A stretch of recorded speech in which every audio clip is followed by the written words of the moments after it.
바울이 이때는 한 57년경쯤 됩니다. 바울이 순교하기 들려지는 말로는 아직 10년 정도, 10년이 못 남았죠. 한 7, 8년 남았다 할까요? 그 전에 예루살렘에서 잡혔는데 우리가 지난주에 본 대로 천부장이 그의 생명을 보호해주지 아니하면 바로 그 자리에서 죽임을 당할 정도로 위급한 순간이었습니다. 그리고 안토니아 요새로 건너가려고 하는 순간에 그 층대에서 바울이 기회를 얻어서 형제들을 보고 자기의 한 행위에 대하여 변호를 하는 겁니다. 번역은 변명이라고 되는데 사실 변명이란 말이 말 그 자체는 그렇게 어감이 부정적이지 않습니다. 변론하여 밝힌다는 얘기거든요.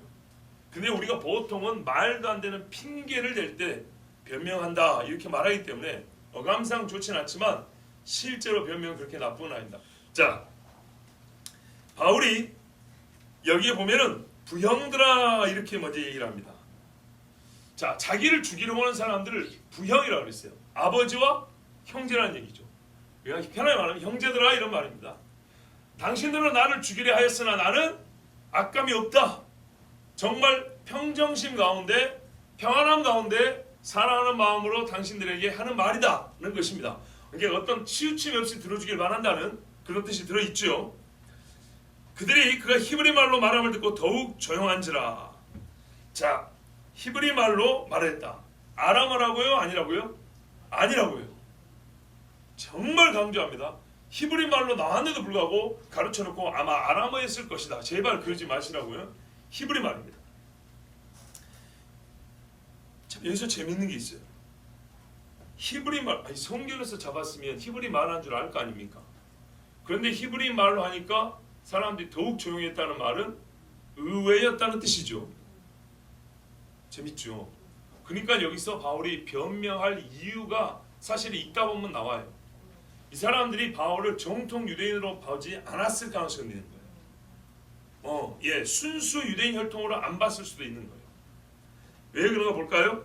이어 이르되 3절 같이 읽습니다. 시작. 나는 유대인으로 길리기아 다수에서 났고 이 성에서 자라 가말리엘의 문화에서 우리 조상들의 율법에 엄한 교훈을 받았고 오늘 너희 모든 사람처럼 하나님께 대하여 열심히 있는 자라. 아멘. 자기가 일단 바울이 배울 거는 틈이라도 나면은 복음 증거하는 데 힘을 썼다는 겁니다. 복음 증거가요 아주 본질적으로는 예수를 믿으라인데 예수를 믿으라를 왜 들어야 하는지, 왜 필요했는지, 예수 믿으라고 주장하는 내가 왜 그 주장을 하게 됐는지도 때로는 말해줄 필요가 있죠. 이걸 이름하여 간증이라고 그러죠. 바울이 지금 이 부분에서 사실 간증을 하는 겁니다. 왜 간증이 필요하냐면 간증은 빼도 박도 못하는 증거이기 때문입니다. 매우 주관적 체험입니다. 그러니까 간증에 유익함과 한계가 있는데요. 간증은 본인이 직접 겪었기 때문에 누가 뭐라고 해도 이거는 반박이 불가능합니다. 내가 겪었다는데. 그죠? 그래서 가끔은 간증을 가장한 가짜도 있는 거예요. 요거는 구분해야 됩니다. 그런데 간증의 한계는 뭐냐면 말 그대로 자기가 겪은 거기 때문에 이걸 객관화시키기는 한계가 있는 거예요. 객관화시키기에는 뭐가 필요하냐면 이 간증의 내용이 사실이라는 증거 내지는 증인이 있어야 됩니다. 내가 예수를 만났다 했으면 어떻게 되죠? 예수를 만난 증거가 있어야 된다거나 내가 예수 만난 걸 옆에서 확인해 줄 사람이 있어야 되는 거예요. 그러면 이것이 누구도 반박이 불가능한 정말 내가 확실하게 체험한 사건이면서 동시에 이 사건을 당신들에게도 적용, 당신들에게도 그 의미가 있는 사건으로서 객관화시킬 수 있는 겁니다. 요거 두 가지를 바울이 지금 다 얘기를 하니까 앞으로 간증을 하실 분들은 즉 간증의 형태로 복음을 증가될 필요가 느껴지는 분, 그럴 때는 간증을 어떻게 하는지를 잘 보고 배우시고 이 간증이 그러나 사람들을 설득하는 힘은 생각보다 약할 수 있다는 것에 너무 낙심하지 않기를 바랍니다. 자, 바울의 설교이면서 복음의 변호이며 자기 간증, 자 한번 들어보겠습니다. 나는 유대인이다. 부형들아 그랬죠? 아버지와 형제니까 한 족속이라는 얘기 아닙니까? 나 유대인으로서 지금 하는 말이다. 나 이방인 아니다. 자, 두 번째, 길리기아 다수에서 났다. 이래서 사람들이 히브리 말을 하니까 희한하게 본 거예요. 길리기아 다수 어딘가? 길리기아 주 안디오기에 길리기아 주 타르수스. 일반 지도에는 그렇게 돼 있어요. 타르수스라고. 동방의 여신 사상이 길리기아 타르수스에서 크게 숭배되었다고 돼 있어요. 그게 좀 더 왼쪽 서쪽으로 가면 에베소에서 크게 숭배되었다고 돼 있어요. 에베소에서 숭배한 그 아르테미스 여신이 길리기아 다소 바울의 고향에서도 크게 숭배되어 있었어요. 자, 여기 출신이에요. 그러니까 사람들이 어떻게 해요? 제가 출신으로 봤을 때 정식 유대인이 아닐 수도 있어. 디모데 보세요. 어머니는 유대인이고 아버지는 헬라인이죠. 그랬을 수도 있다고 보는 거예요. 그러니까 저놈이 이방을 하고 다니는 거야. 그러니까 이방인들 데리고 막 예루살렘 다니고 성전 다니고 이랬던 거야. 이렇게 별의별 소문이 났으니 이런 소문 안 났겠습니까? 났겠죠. 자, 바울이 그 다음에 얘기합니다. 이 성에서 다수에서 자랐고, 예루살렘으로 와가지고 여기서 어린 시절부터 컸어요. 가말리엘 문화, 이 당시 바리새파의 큰 두 그 학파가 있었어요. 소위 힐렐 학파가 있고 샴마이 학파가 있는데, 힐렐 학파의 힐렐의 손자가 가말리엘이에요. 그러니까는 바울이 엄한 파를 따랐다 했잖아요. 힐렐이라는 이 바리새파 중에 보다 엄격한 파의 정통 교육을 받은 거예요. 예, 제대로는 소위 바리새적 교육의 엘리트 교육을 받은 거예요. 가말리엘 문화에서 우리 조상들의 율법의 엄한 교훈을 받았고, 가말리엘 나오면 더 이상의 말이 필요 없을 정도입니다. 그러니까 무슨 말이죠? 나는 순수 유대인이다. 율법의 백성이다. 율법 교육을 정확히 받았다. 그래서 당신들이랑 나랑 사실상 어쩐다고요? 같다 해요. 자 보세요. 원래는 당신들과 내가 똑같았어. 근데 내가 왜 지금 당신들이 죽을 정도로 달라졌냐? 요 이야기를 하고 있는 중이에요. 오늘 너희 모든 사람처럼 하나님께 대하여 열심 있는 자라. 로마서에 말씀하잖아요.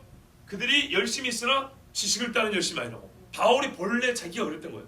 그러니까 여기까지는 뭐예요? 내가 당신들하고 뿌리가 같아. 그 다음에 하는 짓도 같아. 4절 같이 봅니다. 내가 이 돌을 박해하여 사람을 죽이기까지 하고 남녀를 결박하여 옥에 넘겼노니.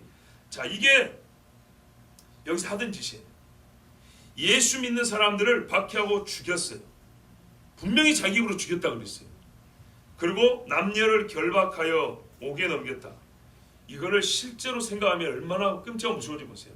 여러분 가끔 영화에 보면 독일 그 비밀경찰 게슈타포가 유대인들 검색하고 찾아낸다고 각 집에 들어가지고 막, 그리고 6.25 때 공산국이 집에 들어와서 부자들 또는 예수쟁이들 막 잡아내고 일제시대 때 그런 거 영상으로만 봐도 심장 떨리지 않습니까? 실제로 생각하면 여인을 앞장섰던 사람이 바울이에요. 당시 사울이죠. 큰 자. 이름이 크다는 뜻이고, 그러나 실제로 그는 사람들에게 정말 어린 나이지만은 이 무시무시한 일을 해야 되는 앞잡이로 여겨질 정도로. 지금까지 무슨 말입니까? 나이 어리지만은 바리새파에 있어서 아주 앞장서가는 진짜 엘리트였다는 얘기입니다. 저놈은 믿을만해. 우리 바리새파를 끌고 와놓으면 이렇게 인정받은 사람이었다는 얘기입니다. 우리 같이 탐독시하니까 같이 읽습니다. 5절 같이 보면 시작. 이에 대제사장과 모든 장로들이 내 증인이라. 또 내가 그들에게서 다메섹 형제들에게 가는 공문을 받아가지고 거기 있는 자들도 결박하여 예루살렘으로 끌어다가 형벌받게 하려고 가더니. 야 보세요. 여기 다메섹 형제들. 다메섹은 아람인데 다메섹 형제라 하면 다메섹에 있는 유대인들이죠. 왜? 유대인들이 어디 율법을 안 따르고 이 나사렛 이단을 따른단 말이에요. 이방인들이 따르는 건 상관 안 해요. 당시까지만 생각해 보세요. 어차피 이단이니까. 멸망받을 사람들이 멸망받을 괴수를 따른다는데 무슨 상관이요? 다 죽으라고 그냥 내버려둬야죠. 근데 유대인 형제들이 자기들이 생각할 때는 멸망받을 나사렛 이단을 따른다니까 이놈들 이렇게 두면 안 된다고. 그래서 흩어져 있는 유대인들 쫓아다닌다고 이렇게 지금 공문받아가지고 갔다는 거예요. 자, 이 일에 누가 증인이에요? 대제사장과 장로들이 증인을 하잖아요. 그러니까 지금 나 죽이려고 하는 당신들이 시켰잖아. 나랑 같이 그 일 했잖아. 지금 그 말이에요. 이때가 약 언제입니까? 한 30년 아직 안 됐거든요. 그러니까 바울이 젊을 때 이야기니까 그때 당시 나이가 좀 비슷했던 사람이나 조금 많았던 사람 지금 수염 허해가지고 말이죠. 이 폭동하는 무리들의 우두머리로 서 있단 말이죠. 당신들이 나랑 같이 공부했던 사람들 아니야. 그리고 당신 아버지가 대제사장이고 당신 아버지가 그때 시켰을 때 당신도 거기 같이 있었잖아. 증인이라는 겁니다. 증인이 중요합니다. 당신들이 내가 무슨 짓을 하고 살았는지 다 아는 사람들이다. 가는 중 다메섹에 다 형벌받기로 간다 했죠. 가까이 갔을 때 오정쯤 이렇게 정오 가까웠는데 호련히 하늘로부터 큰 빛이 하늘을 둘러비치며 어떤 사람들은 정오니까 햇빛이 세지 이러면 안 돼요. 예, 햇빛이 아닙니다. 호련히 하늘로부터 큰 빛이 태양이 아닌 다른 빛이 비쳤어요. 내가 땅에 엎드러져 들으니 소리 있어 이르되 사울아 사울아 네가 왜 나를 박해하느냐 하시거늘. 이게 바울이 직접 들은 이야기예요. 예수님이 어떤 언어로 했을까요? 말씀을 히브리 말로. 그죠? 사울아 사울아 벌써 히브리 말이잖아요. 히브리 말로 잘 가다가 뒤에 가서 헬라 말을 바꿨을까요? 내가 대답하되 주님 누구시니까 하니. 참 우리가 이 9장에서 다 읽었던 이야기입니다. 9장에 본인이 겪었던 이야기를 절대 잊지 않아요. 훌륭한 신약 신학자들이 바울에 관하여 연구한 사람들이 바울에 관하여 결정적인 사건들을 얘기할 때마다 항상 빼놓지 않고 언급하는 부분이 바로 9장입니다. 바울의 모든 것은 9장에서 달라졌다. 다메섹에서 예수 믿는 사람을 죽이러 쫓아가는 그 중에 예수님을 만났지 않습니까? 거기서 모든 것이 바뀌었다고 항상 그 이야기입니다. 즉 회심 사건입니다. 회심의 사건이 너무너무 중요합니다. 자, 이때 나는 네가 박해하는 나사렛 예수라. 분명히 예수 믿는 사람을 죽이러 갔지만 예수는 승천하에 안 계시지만 뭐냐면 나를 박해한다 그랬어요. 지극히 작은 자 하나에게 한 것이 나에게 한 것이요 선지자에게 물 한 그릇 준 것도 그 사람이 그 상을 잃지 않는다 이렇게 말씀하셨죠. 나와 함께 있는 사람들이 빛은 보면서도 나에게 말씀하시는 이의 소리는 듣지 못하더라. 이 사람들이 증인인데 증인으로서 이 사람들은 어디까지는 전할 수 있냐면 빛까지는 증언한다는 거예요. 빛까지. 자, 옛날에 사람 죽이러 갈 때 사람을 죽이라고 시켰고 공문 써보내줬던 증인들, 대제사장과 당시의 장로들, 그리고 함께 몽둥이 들고 다메섹 갔던 사람들, 그 사람들 증인이에요. 생각보다 많아요. 물어보면 될 거 아닙니까? 그런데 여기서 빛은 보고 소리는 듣지 못했지만 빛만 봤더라도 이거는 충분히 바울의 변화에 대해서 증언해 줄 수 있어요. 왜냐하면 바울만 눈이 멀었어요. 재밌죠? 다른 사람도 똑같이 그 빛을 봤어요. 그리고 무서워서 엎드렸어요. 빛을 보지 말았다면 무섭지도 않았겠죠. 똑같이 그 빛이 비치니까 무서워서 엎드렸는데 일어나 보니까 바울만 눈이 멀어 있는 거예요. 왜 눈이 멀었냐 했더니 하나님 예수님이 나를 만나줬는데 하면서 이제 자기가 들은 이야기를 하는 거예요. 사실 이 눈 먼 것이 뭐냐면 요한복음 9장에 보면 중요한 사건이 있습니다. 남에서부터 소경된 사람 있죠. 그 사람이 눈을 뜨니까 당시 대제사장과 바리새인들이 물어봅니다. 네 눈을 어떻게 떴냐고. 누가 뜨게 했냐고 막 따집니다. 그래서 예수님을 잡아 죽이려고 막 합니다. 그런데 그들이 부정하지 못했던 사실을 말하면 눈 감고 태어난 사람이 눈을 떴다는 사실이었습니다. 이것만큼은 절대 부정을 못했습니다. 바로 그래서 간증이 갖고 있는 힘이 그것이랍니다. 실제로 변화된 나의 체험은 아무도 부정을 못합니다. 바울이 눈은 떴으나 실제로 눈 감은 사람이라는 것을, 그리고 진짜 그의 눈이 뜨여져야 한다는 것을, 예수 그리스도의 이름으로 눈이 떠야 된다는 것을, 그가 그 다메섹에서 만났지만 이게 진짜로 그거는 순간의 강력한 체험이지만 이 강력한 체험에 아주 깊은 본질적 의미를 주께서는 그에게 각인시켜 주시려고 눈을 감게 하셨습니다. 그리고 그 다음에 누가 눈을 뜨게 해줬습니까? 아나니아죠. 아나니아라는 사람이 눈을 뜨게 했는데 이 사람은 예수 믿는 사람입니다. 곧 바울이 눈 뜬 상태였으면 잡아 죽였을 사람입니다. 그죠? 그러니까 아나니아도 얼마나 겁이 났는지. 예수님 말씀하신데도 주님 제가 듣기에 이 사람은 우리 잡아 죽이러 오는 사람으로 들었는데요. 걱정하지 마라. 그가 지금 기도하고 있는 중이다. 예수님이 구절에 분명히 그랬잖아. 아나니아에게 가서 본인의 눈 감은 것을 보일 때, 아니 아나니아 찾아왔죠. 눈을 감고. 아나니아가 그의 눈을 안수하여 뜨게 했는데 그때 비늘이 벗기졌다 했습니다. 그럼 무슨 말이죠? 예수 만났을 때 뭔가가 이렇게 생겨가지고 이걸 눈을 못 뜨게 누르고 있었다는 거예요. 이게 벗겨지니까 눈꺼풀이 떠있다는 얘기입니다. 눈꺼풀 근육을 못 움직이게 뭐가 덮고 있었다는 얘기입니다. 이건 사람의 치료법으로 되지 않는 거였어요. 주께서 그 순간에 너의 눈 감은 것을 알게 하려고 이렇게 뭘 덮어주셨습니다. 자, 나와 함께 있는 사람들이 빛을 보면서도 나에게 말씀하신 이의 소리는 듣지 못하더라. 내가 이르되 주님 무엇을 하리이까? 똑똑하죠. 누구십니까? 무엇을 하리이까? 조금 다른 이야기인데요.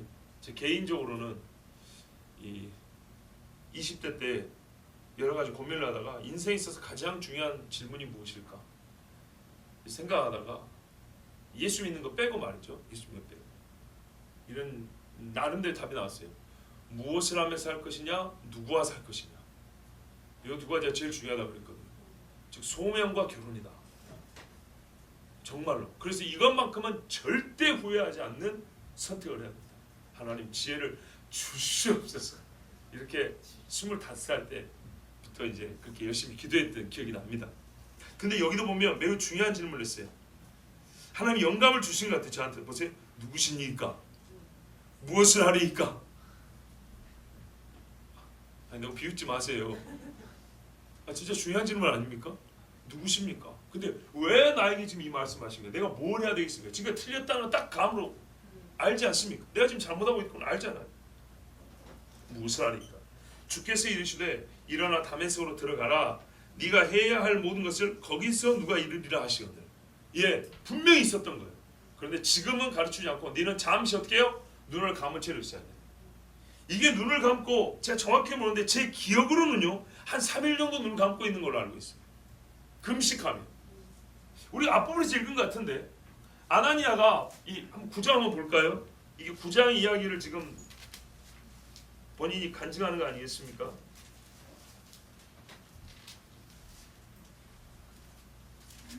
예, 보세요. 9장 9절에 사흘 동안 보지 못하고 먹지도 마시지도 아니하니라. 그죠? 아, 그래요.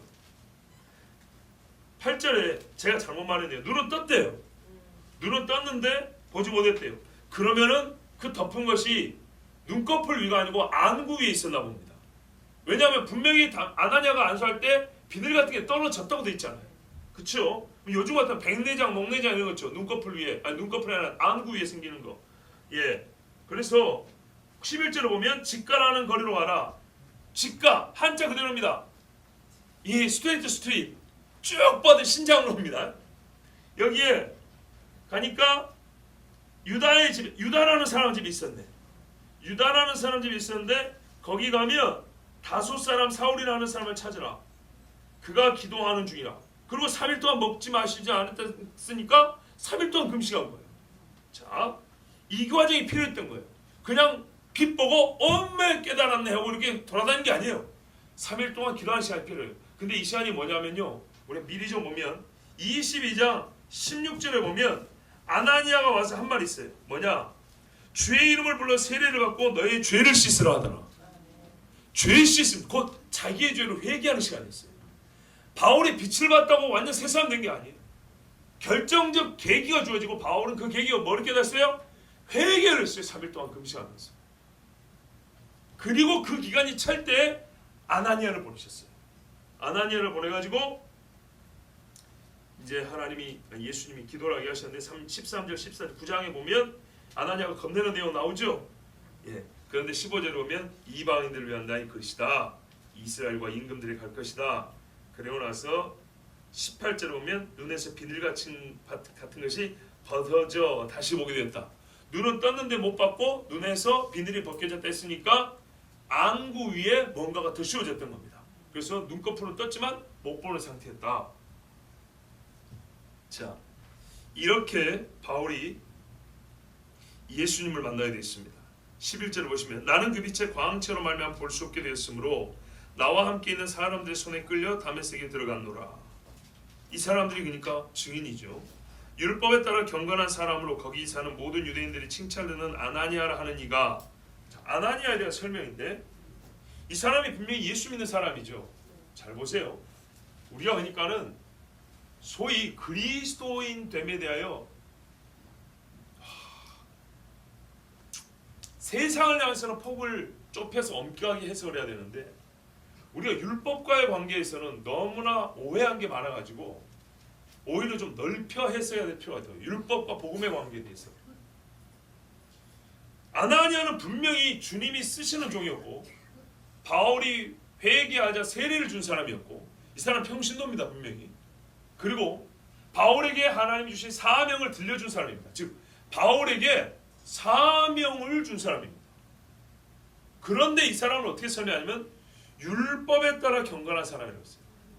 경건의 삶은요 반드시 율법을 준수해야 됩니다. 이건 성경의 가르침입니다. 진짜 수십 번 수백 번 말했어요.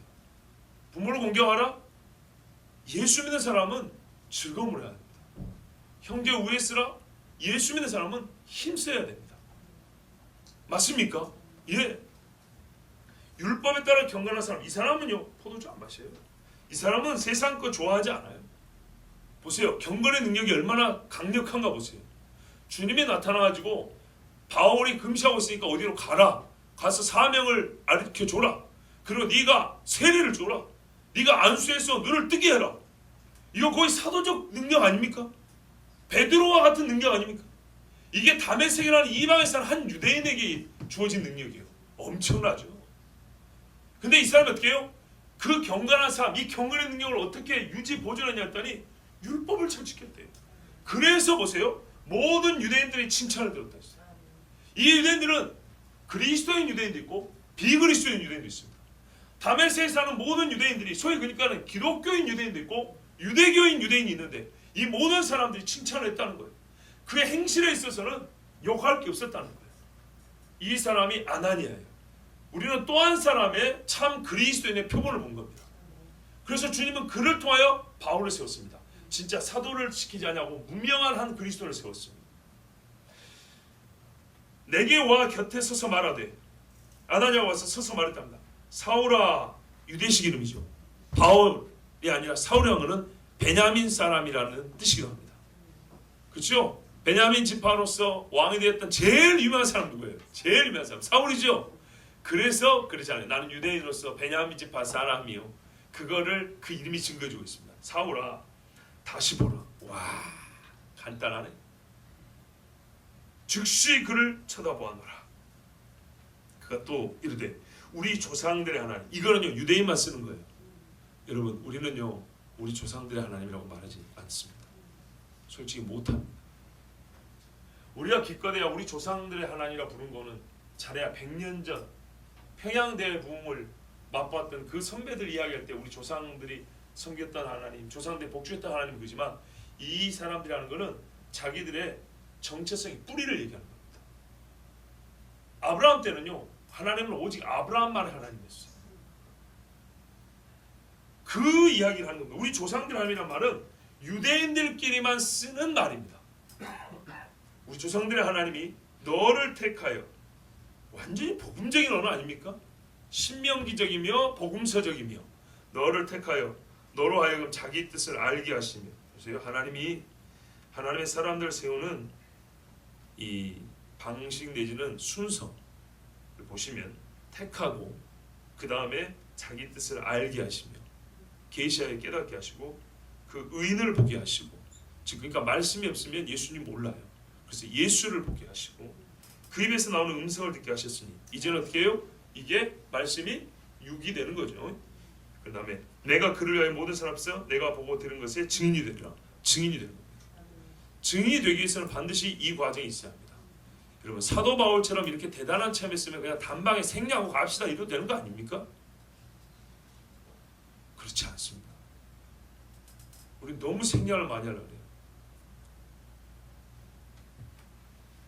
오늘 오전에 찬송도 있었지만 갈렙이 85세가 돼서 헤브론을 올랐습니다. 그 노인이 산 오르는데 요즘 말로 누가 지게라도 좀 태우고 가거나 케이블카라도 놔주면 얼마나 좋아요. 아니라니까요. 기다리셔도 필요하고 훈련도 필요하고.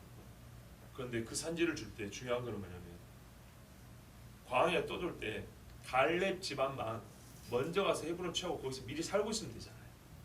그렇게 하지 않았어요. 온 이스라엘이 돌아올 때까지, 전체로서의 이스라엘이 가나안 들어갈 때까지 갈렙도 기다렸어요. 하나님은 갈렙을 기다렸어요. 근데요 갈렙으로 하여금 그 산지를 밟게 하신다 약속했었죠. 그래서 갈렙의 건강을 지켜줬어요. 하나님 뜻은 그렇게 이루어집니다. 네가 그를 위하여 모든 사람 앞에서 내가 보고 들은 것이 증인이 되리라. 자, 이게 무엇을 하리까에 대한 대답이었어요. 아니, 너무 뻔한 거 아닌가? 다 예수 믿는 사람 증인되는 거 아닌가? 그런데 그 구체적인 내용이 아까 9장에 있었죠. 임금들과 이방인들과 이스라엘 사람들에게. 이제는 왜 주저하느냐? 일어나 주의 이름을 불러 세례를 받고 너의 죄를 씻으라 하더라. 이미 회개기도 하고 있었는데 이 세례 받은 표를 가지고 너는 진짜로 이제 죄 씻음 받은 사람으로서 증인이 되어야 한다. 보세요. 증인이 되려면 뭐가 있어야 돼요? 죄 씻음. 그 표로 세례가 있어요. 세례를 받아 구원받는 거 아니지만 세례를 무시하고 나는 믿으면 됐지 뭐 세례 그까지 안 받아도 돼. 여러분 그거 아니에요. 정말 아닙니다. 사모해서 받아야 돼요. 바울의 회심 체험은 여기까지입니다. 주의 이름은 여기서 나사렛 예수죠. 일부러 나사렛 예수를 씁니다. 물론 예수님이 친히 나사렛 예수라 말씀했지만 바울은 그거를 다르게 표현해도 될 거를 그러지 않고 나사렛 예수 그대로 말합니다. 왜 그렇습니까? 나사렛이라는 것이 예수님을 폄하하고 메시아됨을 부인하는 데 결정적 근거로 쓰였기 때문입니다. 나사렛에서 무슨 선한 것이 나겠느냐 이런 짓을 했단 말입니다. 근데 나사렛에서 의인이 났어요. 왜? 나짜렛 어근이 같아요. 말에 뿌리가 같다고요. 이새 줄기에서 한 싹이 나서 그겁니다. 그렇기 때문에 이 사람들이 성경을 허투루 봤다는 것을 깨닫게 하면서 진짜로 예수님이 이새의 후손으로 오신 다윗의 집안에서 오신 메시아인 것을 말하고 싶어서 이렇게 한 겁니다. 우리가 누가복음 24장 보면 너희가 회개의 세례를 증거하라. 분명히 예수님이 이렇게 말씀하셨죠. 그래서요 바울도 예수를 믿게 될 때 회개의 세례를 받고 예수 믿는 자로서 사역을 시작했습니다. 17절 보십시오. 17절부터 18절 같이 읽습니다. 후에 내가 예루살렘으로 돌아와서 성전에서 기도할 때에 황홀한 중에 봄에 주께서 내게 말씀하시되 속히 예루살렘에서 나가라. 그들은 내가 내게 대하여 증언하는 말을 듣지 아니하리라 하시거늘. 아멘. 우리가 바울이 맨 처음 회심한 후에 저기 아라비아에서 사역하다가 또 예루살렘에 잠깐 이르렀는데 거기서 위기가 있어서 고향 다소로 도망갔던 이야기 적은 있지만 기억은 잘 안 나시죠? 그렇습니다. 벌써 한 달이 지났기 때문에 기억은 안 날 수 있습니다. 우리가 지도를 막 보면서 수련할 때는요 이제 다 머릿속에 들어갔고 머리에 막 이게 입력이 된 것 같은데 지금 막상 떠나면 또 안 되죠. 왜 반복이 되는지 아시겠죠? 진짜로 반복이 필요해요. 자 29장 29절 30절에 보면 사울이 제자들과 함께 예루살렘에 출입했어요.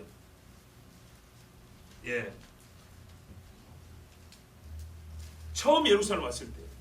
근데 또 주 예수의 이름으로 담대히 말하고 헬라파 유대인들과 함께 말하며 변론하니 그 사람들이 죽이려고 힘쓰거늘 형제들이 알고 가이사랴로 데리고 내려가서 다소로 보내니라. 이게 초창기 사역이었어요. 맨 처음에 바울이 회심하고 얼마 안 됐을 때 예루살렘으로 왔어요. 예루살렘 와가지고 복음을 전했는데 유대인 중에 자기처럼 이방에서 온 유대인들이 바울이 전하는 복음을 듣고 화가 났어. 그래서 바울과 말다툼을 하다 못 이기니까 스데반 죽인 것처럼 죽이려고 하니까 바울이 아직까지 사도들과 악수한 건 뒤에 나옵니다. 그때 몇 명 바울을 존경하고 따르던 제자들과 형제들이 있었는데 이 사람들이 바울을 보호하려고 좀 있으면 이 천부장이 가이사랴로 군대를 통해서 바울을 호소한 것처럼 그때 당시에는 바울을 죽이려고 하는 무리가 그렇게 많지 않기 때문에 형제들이 호위대가 돼가지고 바울을 가이사랴까지 호송을 합니다. 그리고 가이사랴에서 배 타고 다소로 가시오. 이래가지고 바울을 다소로 보냈습니다. 고향으로. 그리고 고향에서 또 있는 중에 누가 찾아옵니까? 나중에 바나바 사역 좀 합시다. 바나바 사역은 구제가 아니라니까요. 종을 세우는 거라고요. 바나바가 찾아온다고요. 안디옥 교회 파송받은 바나바가 다소에 가 있는 바울을 데리고 온다고요. 이 사람과 함께 왜? 이방의 사역을 하나님께 받은 걸 사명받은 걸 알기 때문에 안디옥에서 같이 가르쳐야 한다 하고 성령의 감동을 받아 바나바가 다소에 가서 바울을 데리고 옵니다. 그리고 안디옥에서 사역하다가 성령의 감동을 따라 금식하여 안수하여 파송하죠. 그래서 이제 1차 선교 시작되잖아요. 그 1차 선교 시작하기 전에 바울이 처음 예루살렘 왔을 때 이야기를 좀 하고 있는 겁니다. 자기 회심과 다메섹 아라비아 사역을 일단 생략하고 예루살렘 왔을 때, 즉 자기 보고 다메섹 가서 예수쟁이들 잡아오라고 했던 그 사람들 앞에 예수쟁이가 되어서 돌아왔을 때, 그때 이야기를 지금 하고 있는 게 17절입니다. 자, 무슨 말이냐? 16절까지 개인 간증은 끝났어요. 엄밀히 말하면 내가 어떻게 해서 이런 인간이 되었는가, 이게 뭐 본래 보통 간증의 중심 내용이죠. 홍전사님 그렇지? 그래요. 그래서 16절까지 개인 간증이 끝났는데 17절은 있었던 일의 간증이면서 의도가 조금 달라요. 뭐냐면 내가 변화된 것만 얘기하는 게 아니고 당신들의 죄를 말하면서 당신들도 변화되어야 한다는 회개를 촉구하기 위해서 더하여 하는 간증이에요. 아시겠죠? 그래서 그때 이후 나는 이렇게 변화됐는데 변화된 나에게 당신들이 어떻게 했는가, 그리고 지금 어찌하고 있는가를 그들로 하여금 돌이켜볼 수 있도록 말하는 거예요. 물론 결과적으로는 성공하지는 못했어요. 예, 17절 내가 예루살렘으로 돌아와서 성전에서 기도할 때 옛 동료들이 있는 곳 아닙니까? 예, 그때 젊을 때입니다. 그때나 지금이나 똑같이 대한 거예요. 그러니까 성전에 와서 기도하는데 황홀한 중에 환상을 봤어요. 야, 요거는 9장에서 안 나온 이야기죠. 환상을 봤는데 봄에 봤어요. 보니까 주님이 말씀하시대. 그러니까 듣기만 한 게 아니라 봄의 말씀이니까 봄에 들었던 거예요. 환상으로 주님이 나타났고 환상 뒤에서 주님이 말씀하셨어요. 그래서 보고 들었는데 뭐라고 말씀하시냐? 속히 예루살렘에서 나가라. 그들은 네가 내게 대하여 증언하는 말을 듣지 아니하리라 하시거늘. 안 들으면은 더해라. 선지자들도 많이 보내시더니 지금은 나가라 했어요. 왜죠? 9장에 보니까 죽이려고 했기 때문에. 안 듣고 죽이려고 했기 때문에 하나님이 환상 중에 나타나서 바울 보고 가라고 그랬어요. 이것을 알고 형제들이 다소로 피신을 시켜줬던 것입니다. 자, 오후는 확실히 피곤한가 봐요. 여러분, 우리의 육체가 고단함으로 인하여 좀 그 침체가 되는 경우도 있다고 봅니다. 충분하게 휴식을 취하는 것은 게으름이 아니라 지혜라고 생각하는, 저도 경험해보니까 그렇고 여러분도 그렇고. 자, 보십시오. 우리 주님이 뭐라냐면 그들은 네가 나에 대하여 증언하는 말을 듣지 아니하리라. 예수님이 그렇게 말씀하셨대. 이건 간접적으로 뭐 하는 이야기입니까? 지금 바울을 비판하는 사람들 고발하는 이야기예요.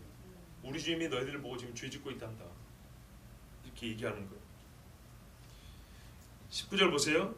내가 말하기를 주님, 내가 주를 믿는 사람들을 가두고 또 각 회당에서 때리고 또 주의 증인 스데반이 피를 흘릴 때 내가 곁에서 찬수하고 스데반 죽음에 책임 있다입니다. 이렇게 자기 죄를 고백했어요.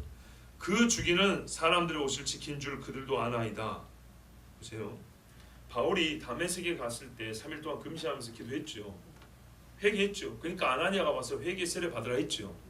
그런데 아라비아 3년 그 사역하고 다메섹 사역하고 예루살렘 와가지고 성전에 가가지고 자기가 피를 흘린 그곳에서 자기 죄를 다시 고백하고 있는 거예요. 용서받는 걸 몰라서 그런 게 아니에요. 저들이 여기서 강조점은 뭐냐면 자기의 죄를 다시 고백하면서 내가 그런 짓을 한 것을 저들도 압니다. 근데 저들이 설마 나를 죽이겠습니까? 옛날에 같이 사람 죽였던 우리 친구인데 내가 지금 예수 믿고 돌아왔으니까 내 말을 듣고 회심을 하지, 그렇지 않겠어요? 왜? 같이 강도질하는데 한 놈이 와가지고 나 세 사람 됐다 왔으면 기존의 친구들이 그래 나도 손 씻으란다. 바울은 그렇게 기대하고 있는 거예요. 그러니까 예수 믿는 사람들이 이제 어떤 면에서는 지나치게 순진한 게 문제라고 그러죠. 그래서 바울이 내가 그런 줄 이 사람들도 다 압니다. 그런데 주님 뭐라 그래요? 21절 나더러 또 이르시되 떠나가라. 네 마음을 알겠는데 네가 좀 현실 감각이 떨어지는구나. 저 사람들이 네가 옛적의 친구였다고 해서 네 회심을 인정하고 아 나도 너처럼 회심했다 이런 말하지 않는다. 이제는 너를 적으로 생각한다. 너 그렇게 순진한 생각하지 말고 빨리 떠나가라. 주님이 그런 말씀했어요. 그래서 떠나가라. 내가 너를 멀리 이방인에게로 보내리라 하셨느니라 이랬어요. 자, 이렇게 해서 바울이 피신을 했는데 이때 이 말을 듣고 이 말하는 것까지 그들이 듣다가 소리질러 그랬죠. 바울의 내용은 말의 내용은 그 저희가 뭐냐면 너희들도 나처럼 회개하라는 말이었거든요. 이걸 에둘러 표현한 겁니다. 그러니까 이 사람들이 화를 엄청나게 냈습니다. 거기다 화를 낸 이유가 또 하나 뭐냐면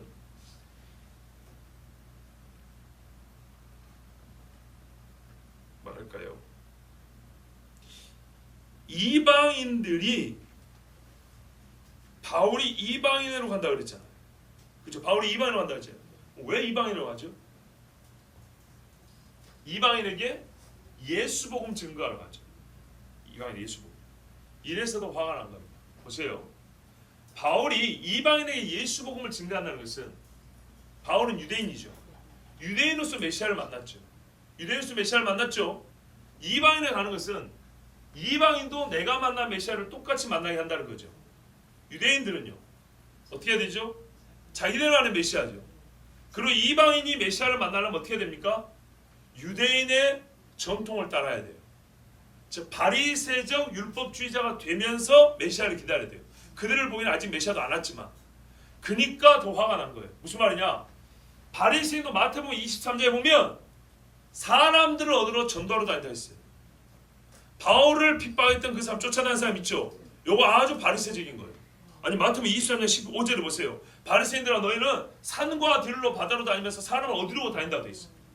얻으면 배나 지옥자식 된다고. 바리새인 선교 엄청 열심히 했습니다. 예.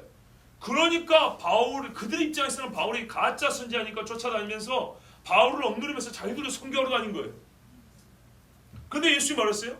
너희들 부지런히 선교하는데 선교하면 족족 지옥자식 만든다는 거예요. 배나.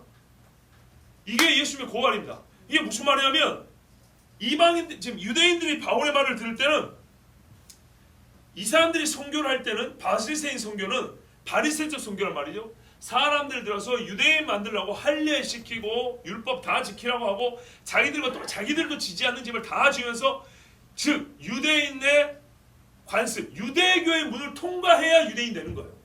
알겠죠? 바리새인의 문을 넘어와야 메시아를 그나마 기다릴 수 있는 유대인으로 봐주는 거예요. 근데 이 바울이 말하는 것을 보니까 왜 바울을 죽였죠? 예수만 믿으면 유대인이 그토록 기다린 이스라엘 소망인 메시아를 만나버린다는 거예요. 유대인보다 더 유대인 된다는 거예요. 그러니까 얼마나 화가 납니까? 그리고 동시에 하나님이 우리를 통해서 역사하지 않아? 바울 너 같은 놈을 통해서 역사하신다고? 말하자면 바울의 말을 따르면 자기들은 버림받은 거짓 선지자잖아요. 그죠? 그러니까 옛날에 거짓 선지자가 그랬잖아요. 하나님의 영이 나를 떠나 어디로 갔단 말이냐? 그러면서 예레미야 뺨 때리고 막 그랬죠. 이 사람은 그래서 화를 낸 거예요. 자기들이 하나님 나라의 그 의를 증거하는 선지자로 생각을 했단 말이에요. 근데 바울이 자기들이 생각하는 나사렛 이단의 이름만 가지고 와서 유대인보다 더 이방인을 유대인 되게 만들고 더 메시아의 백성 되게 만든다니까. 그리고 하나님이 자기들을 안 쓴다고 하니까. 자기들이 쓰는 방식도 아니고 자기들은 버림받았다고 하는 그런 뜻이거든요. 말의 내용을 보면. 왜? 하나님이 환상에 나타났다잖아. 환상에 나타나면서 저놈들을 떠나가라고 한다잖아. 하나님 편 아니 이게 예수님이 바울 편을 들어준다는 거 아니에요? 자기들이 죽이고자 하는 바울 편을. 그러니까 이거는 이가 보시죠. 하나님의 영광이 떠난 거죠. 그러니까 이 사람들은 어떻게 해요? 바울에 대한 분노가 막 불타올랐어요. 그래서 소리질러 이러한 자는 세상에서 없애버리자. 살려둘 자가 아니라 하여. 자기들이 더 이상 세상의 빛, 이방의 빛이 아니라는 말씀. 즉 이사야 60장 이하에 나온 말이 자기들에게 준 말인 줄 알았는데 이게 아니라고 하니까 화가 난 거예요. 떠들며 옷을 벗어 던지고 티끌을 공중에 날리니 번역이 정말 잘못된 부분이에요. 23절 첫번 떠들며 24절 끝부분에 떠드는지 알고자 해요. 가운데 떠든다는 것은 여러분 애들이 장난치고 막 뜻없이 막 잡소리하면서 떠드는 그 막 시끄러운 걸 말하죠. 근데 이 사람들이 뜻없이 소리 지릅니까? 일치된 목소리죠. 그죠? 근데 이거를 왜 번역을 떠든다고 했을까요? 참 안타깝습니다. 애기들이 쉬는 시간에 정신없이 책상에 떠돌아다니면서 기어다니면서 노는 거 그런 느낌이 들어요. 막 소리 질렀다고 생각하시면 되겠습니다. 막 소리 지르면서 옷을 벗어 던지고 최고의 이 분노의 표현이죠. 티끌 공주에 날리니 천부장이 바울을 영내로 데려가라 명하고 그들이 무슨 일로 그에 대하여 떠드는지 알고자 하여 채찍질하며 신문하라 한대. 여러분 이상하지 않습니까? 아니, 이 사람들이 떠들면 바울을 때리면 답이 나옵니까? 왜 이렇게 했을까요? 자, 천부장 입장에서 볼까요? 천부장은 바울 처음 봤어요. 처음 볼 때 뭐라면 네가 저번에 4,000명의 자객을 이끌던 그 반란 일으킨 애굽 사람이 아니냐 그러니까 아니라 그랬어요.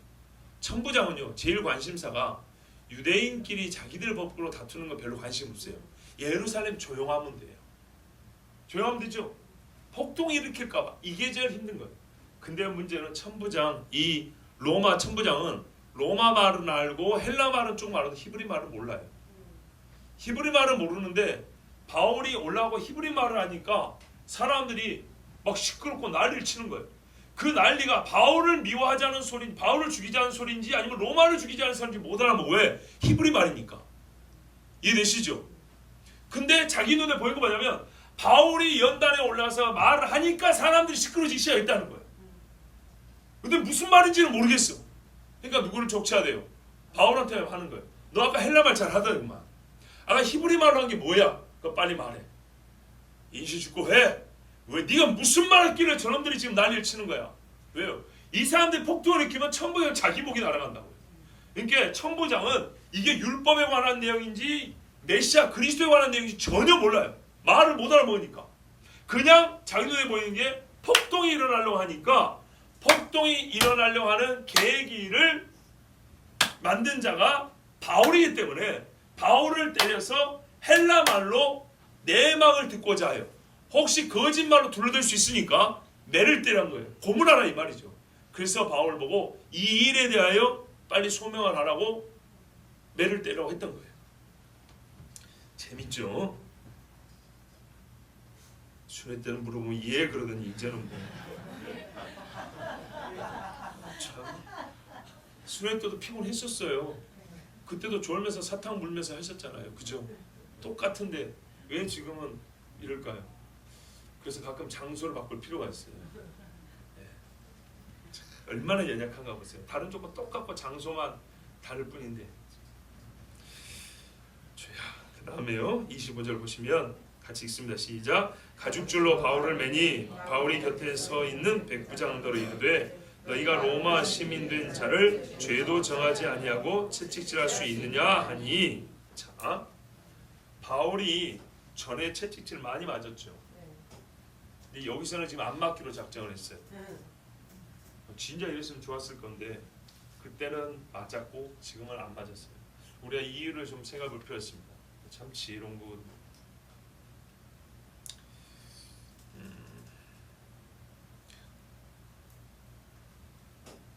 로마법은 무죄 추정의 원칙이 있어서 아주 현대적인 법률 그 원칙이죠. 사법 원칙이 있습니다. 최종 판결을 받기 전까지는 무죄로 추정한다.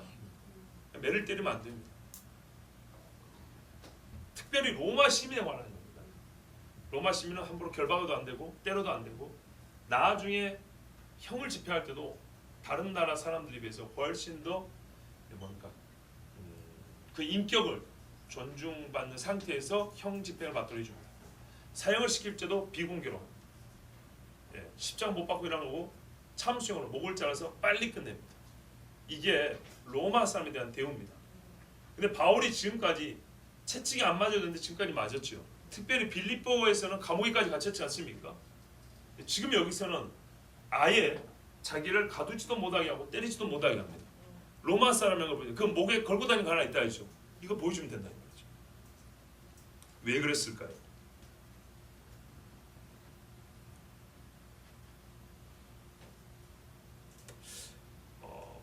빌립보에서는 교회의 안전을 위해서 맞았습니다. 바울이 맞고 나서 나중에 로마 사람이라는 것이 드러났죠. 그래서 빌립보 교회가 오히려 보호를 받게 됐어요. 로마 사람이 하는 일을 확인도 안 해보고 때리고 감옥에 가둬버렸단 말이죠. 그 때림이 얼마나 무서운지는 아마 다 아실 겁니다. 그렇기 때문에 더욱 바울이 행한 일, 바울과 관계된 사람들에 대하여 조심하게 돼 있었다. 특히 루디아라는 아주 강력한 여성도가 있었지 않습니까? 그 지방 관리들에게 영향을 미치고 있을 정도로 엄청난 자주장사 루디아를 건드려 버렸어요. 그리고 로마 시민을 자기들이 사법 절차를 바른 대로 하지 않냐 불법적으로 해가지고 때리고 감옥에 가둬버렸어요. 그냥 무서워서 빨리 가시라고 막 이랬잖아요. 그러니까 빌립보에 세워진 교회에 그 뒤부터 함부로 못하고 조심조심.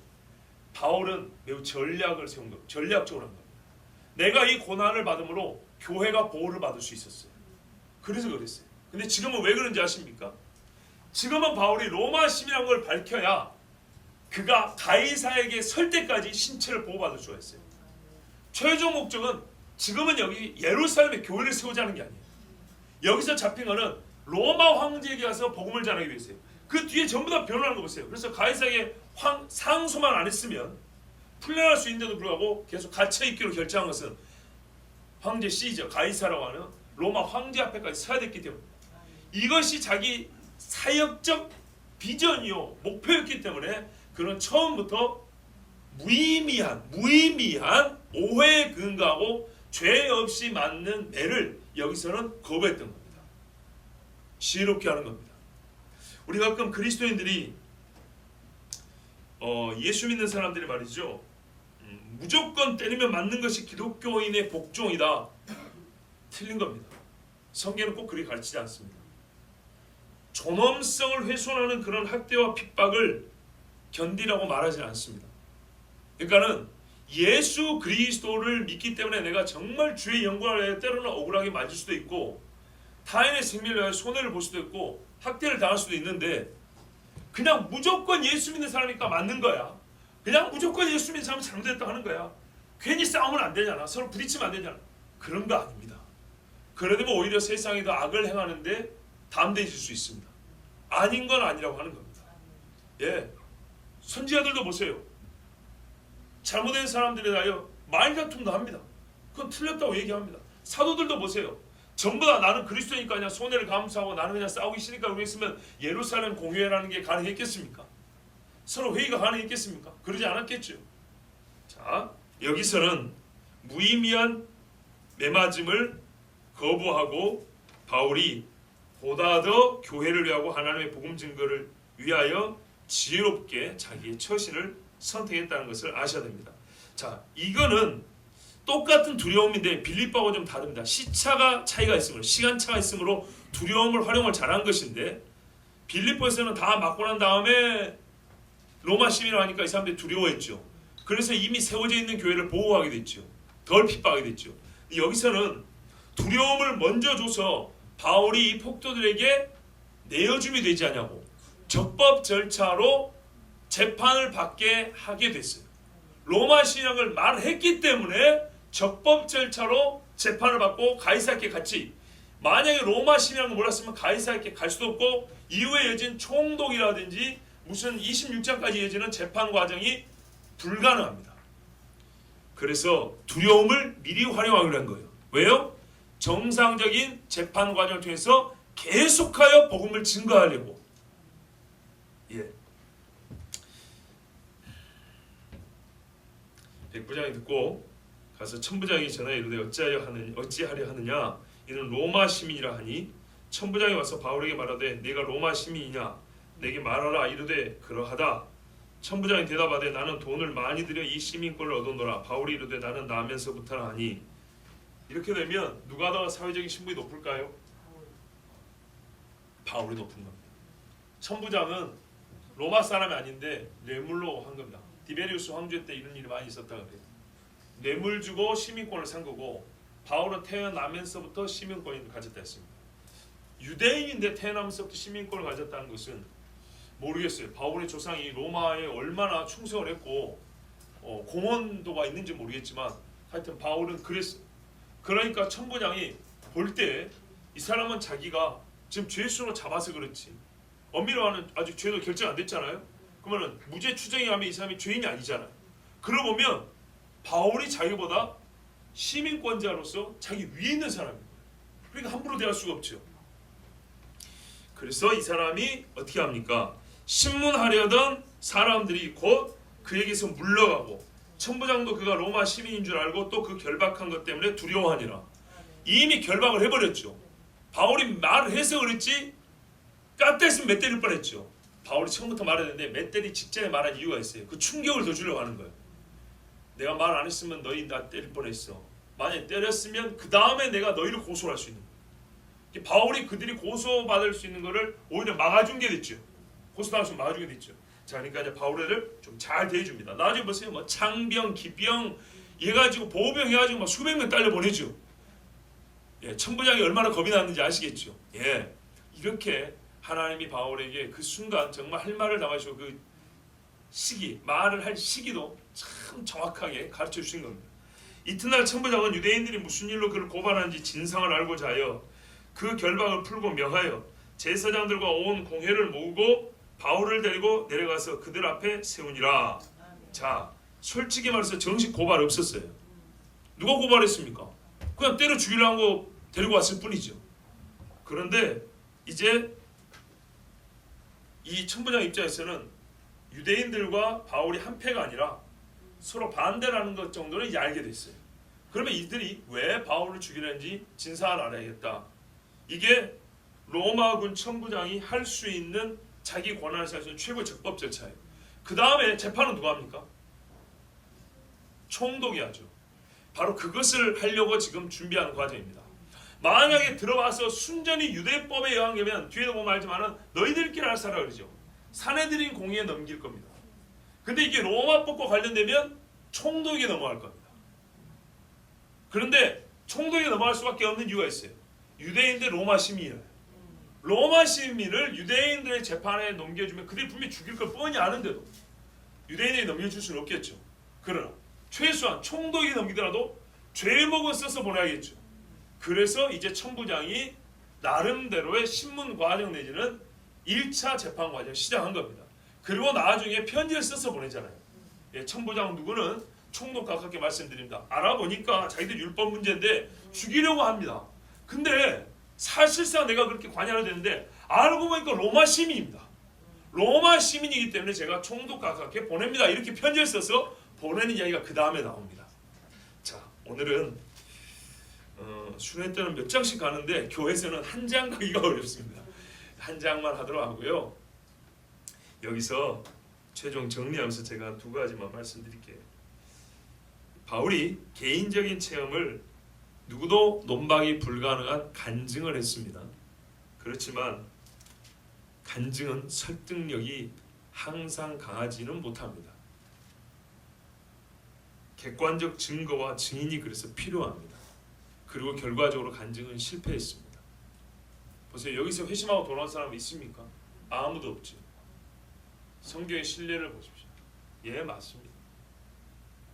자기는 하나님을 정말 뜨겁게 만나도 그 이야기 아무도 뜨겁게 안 들어줄 수 있습니다. 자, 이제 설교자 입장에서도 그렇지만 설교도 뭐 10시간 준비해도 1시간 설교하고 10시간 준비해서 1시간 설교해도 그 중에 한 사람도 안 들을 수도 있습니다. 물론 개인적으로는 실망이 되고 낙담이 될 수 있지만 현실은 그렇습니다. 그렇다고 여러분이 설교를 앞으로 책임감 없게 들어야 된다, 그건 아닙니다. 나는 책임 있게 전하고 듣는 이는 또한 듣는 책임이 있는 것입니다. 그런데 믿지 않고 이 아무도 안 들은 사람은 누굽니까? 바울을 죽였던 유대인들입니다. 이 사람들은 아무도 안 들었습니다. 이런 마음을 가지고 있으면 간증은 효과가 없습니다. 두 번째, 사도행전 17장에 보면 아덴 설교가 있습니다. 아테네에서 바울이 철학자들과 아레오바고에 있는 그 아테네 시의 관리들, 시민들에게 설교를 하죠. 그때 다마리온가 한 사람하고 디오뉴시오 한 두 사람 정도, 그 외에 몇 사람에서 진짜 몇 사람이 와서 바울의 설교를 듣고 신자가 됩니다. 그리고 공식적으로 아덴에는 교회를 세우지 못합니다. 그 바울은 거의 쫓겨나시피 해서 나왔습니다. 그래서 우리는 아레오바고 설교를 실패했다 이렇게 말합니다. 그렇죠. 그러면서 실패했으므로 아레오바고에서 즉 아테네에서 바울이 설교한 것처럼 하면 안 된다 이렇게 말합니다. 그런 말 들어보셨죠? 저는 분명히 그게 그렇게 보면 안 된다 그랬죠. 왜인지 아십니까? 회심자가 없다는 것이 그 설교와 간증과 선교와 실패했다는 건 아닙니다. 여기 보세요. 한 명이라도 돌아왔습니까? 안 돌아왔죠. 스데반이 그 50 몇 절이나 되는 짧게 기록해서 50 몇 절인데 그 엄청난 설교를 했습니다. 50 몇 절인가 70 몇 절인가 이러고 스데반이 죽었지 않습니까? 그죠? 자 60절이네요. 스데반이 그렇게 설교했을 때 돌아왔습니까? 아무도 사람들은 돌아오지 않고 오히려 돌이 던져서 스데반이 죽었습니다. 그러면 실패했네요. 아니 결과적으로 실패잖아요. 아무도 안 돌아왔으니까. 그러면 즉 회심자가 없다는 것이 실패요. 그 말은 이꼴 설교를 틀리겠다는 얘기입니까? 간증을 잘못했다는 얘기입니까? 선교 방법으로 그것이 잘못됐다는 얘기입니까? 아니라는 얘기예요. 그런데 유독 아덴에서 한 바울의 설교만 회심자가 없는 것도 아니고 있어요. 적다는 것을 가지고 실패, 그리고 이것은 바른 선교 방법 아님, 이방인들을 향한 바른 설교 아니다 이렇게 생각하고 말하는 경우들이 많다는 얘기입니다. 그거는 완전히 잘못된 거라고 했어요. 그렇게 하면 스데반이나 지금 바울이 한 이 간증이나 설교는 다 잘못된 겁니다. 왜요? 아무도 돌아오지 않았을 뿐만 아니라 바울은 그냥 쫓겨나고 말했지. 그때 당시 바울. 근데 여기서 바울하고 스데반은요 가만두면 죽었거나 죽을 수 있었어요. 여러분 여기서 한 가지 오해를 풀고 합니다. 사도행전 17장에 아테네시의 아레오바고 설교 그리고 그때의 바울의 선교는 틀린 거 아닙니다. 그 사람들의 곧 세상의 철학과 속임수에 사로잡힌 사람들이 하나님의 말씀을 안 들은 것이지 바울이 실패했거나 바울이 선교를 잘못한 게 아닙니다. 자, 여기까지 말씀드리고 오늘 이 시간에 말씀을 마치는데요. 한 가지 진짜 한 가지. 이 사람들이 예수님 믿는 바울을 죽이려고 하지 않았습니까? 근데 참 진짜 안타깝죠. 보세요. 바울이 자기가 이렇게 회심 전에 나 이랬다. 나 이렇게 회심했다. 회심한 후에 이렇게 지금 살고 있다. 이렇게 나눠서 얘기를 해주지 않습니까? 회심 전에 자기하고 똑같은 사람들이었죠. 회심 후에 다른 사람이 되었죠. 그러면은 이 바울을 죽이려고 한 사람들이 어떤 부분에 불만이 있었을까요? 뭐 중간에 회심한 과정도 있고 이 세 단계 중에 어떤 데 불만이 있었을까요? 뭐가 못마땅했을까요? 죽이고 싶을 정도로 세 가지 답니다. 바울의 말은 그거든요. 회심 전에 우리 죄 지었다 얘기했거든요. 그거 부정입니다. 나 예수 만났다. 부정입니다. 예수 메시아입니다. 회심 후의 변화. 회심 후의 변화야말로 뭡니까? 예, 그들에게 회심이 필요하다는 것을 직접적으로 말해주는 거죠. 역시 앞서 회심 전에 했던 죄를 즉 사람 죽이고 때리고 막 가산을 약탈하고 했던 것 그것에 대하여 예수 죽인 죄까지 우리에게 묻는 거 아니겠습니까? 그러니까는 이 양심 받은 화인에 생기가 들어오고 있었어요. 생기가 들어오고 있었는데 이거를 그러니까 양심 맞은 아니 화인 맞은 양심 화상을 입은 양심은 화상을 입은 피부는 재생이 안 되고 죽어버린 것처럼 양심이 화상을 맞았고 죽었단 말이죠. 근데 이게 에스겔 골짜기처럼 어떻게 해요? 마른 뼈에 생기가 들어와 살잖아요. 생기가 들어와 살려고 하는 것을 거부하는 거였어요. 세 단계 다 부정한 거예요. 특별히 마지막 회심 후에 나는 진짜 산 사람이 되었다. 이것은요 죽어있는 입장에서 자기들의 지금 화인 맞은 양심에 생기가 들어서 살아날 듯 할 때 이거를 다시 엉글거리는 강력한 죄악의 발로였습니다. 이래서 하나님은 유대인들을 70년에 다음에 쫓아버리고 예루살렘을 무너뜨려 버렸습니다. 여러분 우리가 한참 지도를 볼 때는 지도를 따라하는 재미가 있고 모르는 지명, 지리 이거 배우는 또 이미지, 그림을 가지고 배우니까 상당히 재미가 있습니다. 인정합니다. 재미는 있어요. 그런데 여러분, 사도행전은 배 타고 걸어다니는 것으로만 이루어진 게 아닙니다. 사도행전 핵심은요, 바울의 선교입니다. 선교. 메시지입니다. 그가 누구를 어떻게 증거했느냐, 어떤 고난과 역경을 감수하고 자기가 증거하는 예수님을 꼭 닮아서 증거한 그것을 배우는 것입니다. 그래서 그 머리도 안 했던 것입니다. 자, 우리가 사도행전 탐독 아직 안 끝났습니다. 탐독이라는 말이 뭐라고요? 탐구한다, 찾아본다, 그리고 탐하다, 갈망하다, 열망하다, 원하다는 거죠. 예, 말씀을 원하여 앞으로 계속 읽어 나가겠습니다. 우리가 수련회에서 받은 은혜라는데 아니요, 안 끝났다니까요. 아직 안 끝났어요. 사도행전 끝까지 읽으시면서 눈으로 보는 재미는 없어도 귀로 듣는 재미가 더하는 하나님의 말씀 듣는 시간 되길 바랍니다. 이 시간에 함께 기도합니다. 우리 하나님 앞에